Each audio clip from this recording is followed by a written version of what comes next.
Hello everyone. Today's our topic is skewness. Just before going to discuss in detail, I want to tell you something about the characterization of the data. Just as locational value, or we can say central tendencies like mean, median, mode, these are the single value which are the representative of whole data.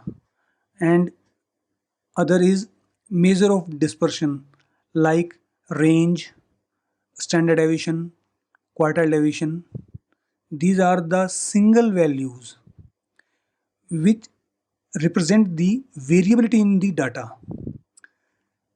In the same way, skewness is further characterization of the data which tell us about the shape of the data or shape of the curve.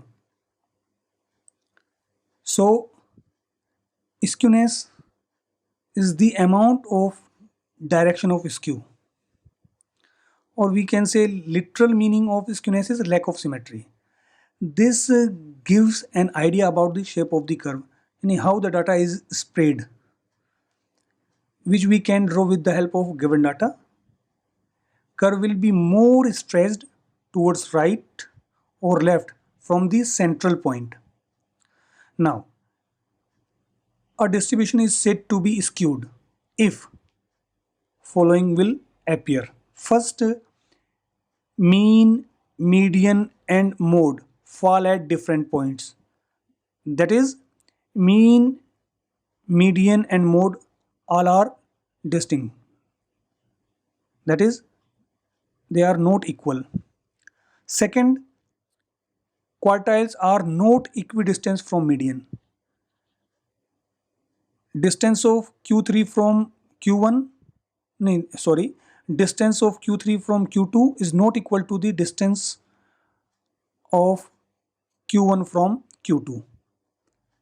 And third one is the curve is drawn with the help of the given data is not symmetrical but stressed more to one side than to the other side. Let's see some example.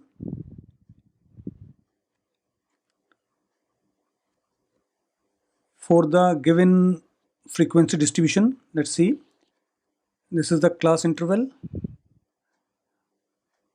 Class interval is 0 to 10, yani width of the class interval is 10, 10 to 20 and up to 140. And these are the mid value of 0, 10. You can find this with the help of adding these two values and divided by 2. 0 plus 10, 10 divided by 2 is 5, 10 plus 20, 30 divided by 2 and 15, like this. And these are the frequencies. And these are the corresponding frequencies. And this is the mid value into frequency. So this is the sum. You can say this is the sum. This equals to summation fx. And this is equal to summation f, or you can say simple n, this value n. Or these are the mean. You know very well, mean is obtained by any x bar is equal to 1 upon n summation fx. And median is, or you can say q2 is equal to median l plus h by f n by 2 minus cumulative frequency. This is a well-known formula, everybody knows very well. And qi, in general qi is equal to, this is the quartile, l plus h by f I n by 4 minus C F. इन फॉर्मूले के basis पे मैंने ये values find out कर दी, quartile, mean, median, mode. तो अब देखिए इसका मैं आपको ग्राफ शो करूँगा कि ग्राफ से कैसे पता लगेगा कि ये जो डाटा दिया हुआ है, इसको केवल डाटा को देखने से पता नहीं लग रहा है, आपको ज़्यादा स्ट्रेस डालना पड़ेगा कि कर्व किस तरह की बनेगी.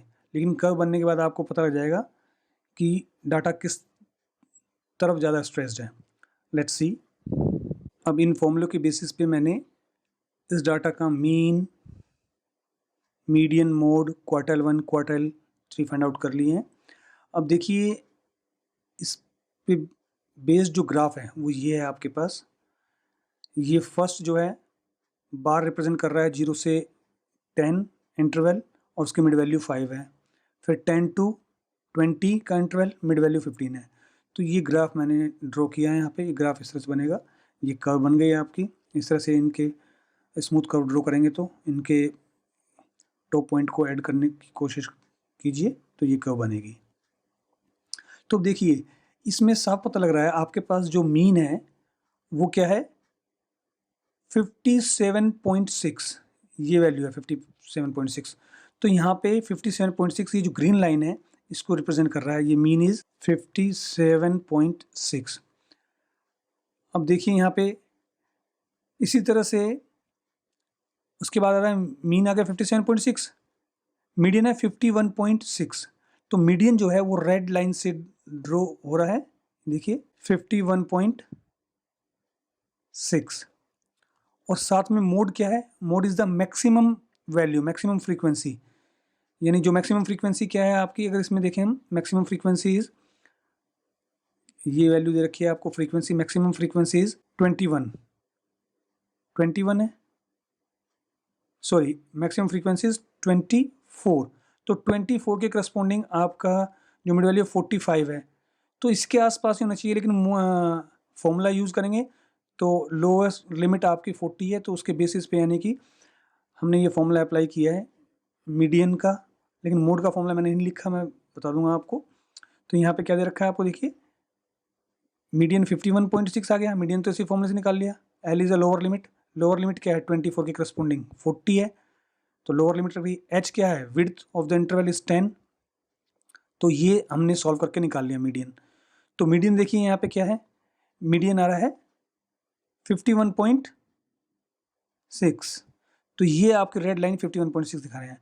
मोड क्या है आपका, मैक्सिमम फ्रीक्वेंसी करस्पॉन्डिंग, तो वो आ रहा है आपका ये वाइट लाइन से, ये वाली वैल्यू, ये है आपकी 45.7, ये वैल्यू है। अब देखिए जो ऊपर आपको मैंने बताया था कि ये कर्व स्क्यू होगी या डाटा स्क्यूड होगा अगर mean, median and mode fall at different points. तो यहाँ पे मीन देखिए, मीन क्या है, तीनों डिफरेंट आ रहे हैं। यानी कि मीन क्या है आपका 57.6 not equal to median. Median कितना है आपका 51.6 और ये भी इक्वल नहीं किसके, मोड के 45.7। तीनों डिफरेंट है। तो ये कर्व स्क्यूड है, यानी कि ये राइट साइड में, मीडियन से न मोड से राइट साइड में ज़्यादा स्ट्रेस्ड है। ठीक है, अब देख लीजिए, हम बात करते हैं, एक तो ये तरीका हो गया, आपको ये पता लग गया तीनों इक्वल नहीं है तो स्ट्रेस्ड है। लेकिन यही जो मैंने बताया अभी आपको कि राइट साइड में स्ट्रेस्ड है, ये आपको पता, इससे पता लगेगा कि which one is greater, mean is greater than median और median is greater than mode. अगर है तो आपका राइट साइड को स्ट्रेस्ड है कर्व, राइट स्क्यूड है, this is the right skewed. अगर ये रिवर्स हो जाए, यानी mean is less than median, median is less than mode, यहां लिख देते हैं first, if mean greater than median greater than mode, positive skewed. ठीक है, यानी कि पॉजिटिव साइड को स्ट्रेस्ड है। Second, if mean less than median less than mode, तो ये नेगेटिव स्क्यूड होगा, ये ध्यान रखना है आपको। तो ये तो फर्स्ट केस हो गया। अब सेकंड केस की बात कर रहे हैं हम, ये देखिए, quartile are not equidistance from median. अब देखिए क्वार्टाइल जो है, क्वार्टाइल 1 और quartile 3 are not equidistance from median. अब देखते हैं, अगर इक्वल हैं तो वो सिमेट्रिक डिस्ट्रीब्यूशन हो जाएगा। लेकिन यहाँ देखते हैं हम, पहले देखते हैं Q3 माइनस मीडियन, यानी Q3 minus Q2. Let's see what is Q3. Q3 is 77.7 minus Q2 is 51.6। तो ये डिफरेंस कितना आ रहा है, देखिए ये आ रहा है आपका 26.1 आ रहा है।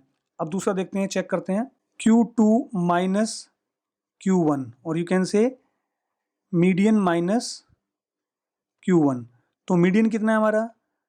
Median is 51.6 minus Q1 35.5।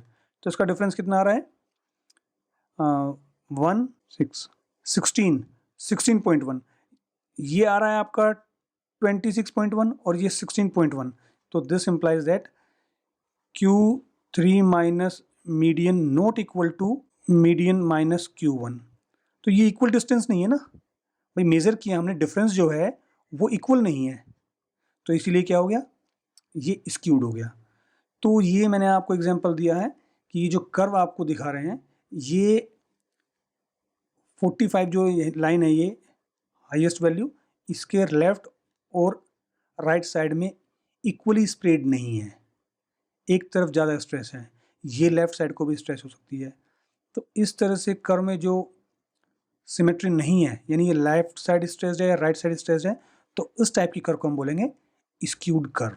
अभी जो मैंने आपको पॉजिटिव स्क्यूड यानी राइट स्क्यू के बारे में बताया, अब मैं आपको नेगेटिव स्क्यूड कर्व और सिमेट्रिक कर्व के बारे में बताता हूँ, यानी उसकी आपको फिगर बताऊंगा कि वो फिगर किस तरह से होंगी। साथ में मैं एक दूसरी फिगर पॉजिटिव स्क्यूड की भी बताऊंगा। तो इसमें देखिए क्या होगा, आपकी जो फिगर होंगी, इसमें सबसे पहले मैं लेता हूँ पॉजिटिव स्क्यूड फिगर। दोबारा से दिखा देते हैं आपको पॉजिटिव स्क्यूड फिगर क्या होगी इन जनरल। ये तो डाटा बेस थी, इन जनरल आपको दिखा देते हैं कि वो क्या होगी। ये आपकी पॉजिटिव स्क्यूड कर्व है, जिसमें मैंने और क्लियरली दिखाया इसको, ये ऐसे ही फिगर ली है। इसमें देखिए मोड आपका मीडियन से ग्रेटर है, नहीं सॉरी, मोड आपका मीडियन से लेस है, मीडियन मीन से लेस है, क्योंकि इस तरफ इंक्रीजिंग ऑर्डर में वैल्यू है। तो ये जो कर्व है, ये जो मोड वाली लाइन है यानी मैक्सिमम फ्रीक्वेंसी, इससे राइट साइड में ज़्यादा स्ट्रेस्ड है, इसीलिए इसको हम राइट और पॉजिटिव स्क्यूड कर्व बोलते हैं in comparison to the left. अब देखिए मैं आपको इसी के साथ बताता हूँ, आपको दूसरी फिगर दिखाते हैं आपको नेगेटिव स्क्यूड कर्व की फिगर कैसी होगी ये। अब ये देखिए आपकी, ये नेगेटिवली स्क्यूड कर्व है यानी लेफ्ट स्क्यूड। इसमें क्या है, आपका मीन जो है लेस देन मीडियन से है, मीडियन लेस देन मोड से है, यानी आपकी इंक्रीजिंग वैल्यू इस साइड में है। तो इसका मतलब ये है कि जो मैक्सिमम फ्रीक्वेंसी यानी मोड, मैक्सिमम फ्रीक्वेंसी का रिलेटेड वैल्यू है वो है मोड, मोड के लेफ्ट साइड में ये कर्व ज़्यादा स्ट्रेस्ड है in comparison to the left side, इसीलिए ये क्या है, आपकी नेगेटिव स्क्यूड कर्व है। तो इन दोनों से आपको क्लियर हो गया होगा कि इस केस में मोड जो है वो आपका लेस देन क्या होगा, मीडियन, और मीडियन लेस देन मीन। तो इस केस में क्या होगा, ये आपका पॉजिटिवली स्क्यूड, और इस केस में क्या है, आपका मीन जो है लेस देन है मीडियन से और मीडियन लेस देन है मोड से। तो इस केस में ये नेगेटिवली स्क्यूड होगा। अब देखते हैं हम सिमेट्रिक कर्व कैसी होगी, यानी सिमेट्रिक कर्व के बारे में क्या होगा कि क्या mean median mode less than होंगे, ग्रेटर देन होंगे या इक्वल होंगे। तो उसकी फिगर मैं आपको दिखाता हूँ सिमेट्रिक कर्व में क्या होता है। ये फिगर सिमेट्रिक कर्व की है। इसमें देखिए आप, यहाँ पे mean equals to median is equal to mode, यानी तीनों वैल्यू अगर किसी डाटा के इक्वल आ जाएं तो वो जो आपके पास कर्व है वो सिमेट्रिक कर्व होगी। यानी कि जो सेंट्रल लाइन है जिसको हम पहले ऊपर हाईएस्ट वैल्यू के लिए करस्पॉन्डिंग दिखाया था यानी मोड, उसके राइट साइड में और लेफ्ट साइड में दोनों इक्वल पोर्शन है, यानी कि सेंट्रल लाइन के राइट साइड में और लेफ्ट साइड में इक्वली स्ट्रेस्ड है। तो इस टाइप की कर्व को बोलते हैं हम नॉर्मल कर्व और बेल शेप्ड कर्व। तो ये आपको पता लग गया। तो ये कर्व जो दी है सामने नॉर्मल कर्व, ये स्क्यूड कर्व नहीं है, ये सिमेट्रिक कर्व है। ऊपर वाली दोनों कर्व स्क्यूड हैं, जिसमें मीन मीडियन मोड अगर डिफरेंट आते हैं तो, और वो मैंने आपको यहाँ बता दिया है। तो आई थिंक आपको ये चीज़ समझ में आ गई होगी, और आगे भी आप इसको अच्छी तरह से क्वेश्चन के बेस पे आइडेंटिफाई कर सकते हो कि कर्व लेफ्ट स्क्यूड है या राइट स्क्यूड है। Thank you for watching.